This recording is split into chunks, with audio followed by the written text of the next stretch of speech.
এখন সকালে কাপড়টা খুললে ডেকচির নারকেলগুলো মিক্স করব।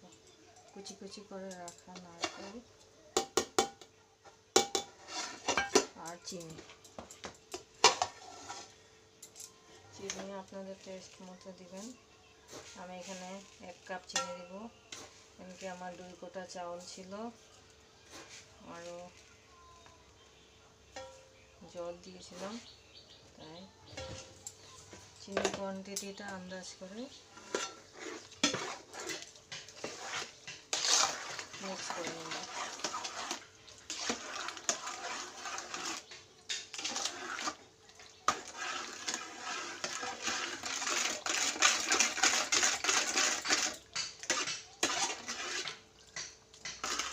অল্পটুকু লবণ দেব। আপনারা ভাতের লাম্পসগুলো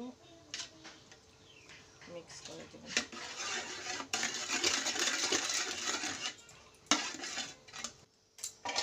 ভালো করে মিক্স করে সব লাম্পসগুলো মিক্স করে ভালো করে পায়েসের মতন মিক্স করে আবার 2-3 ঘন্টা ঢেকে রাখবো। সেই প্রসেস কাপড় দিয়ে মরিচ দিয়ে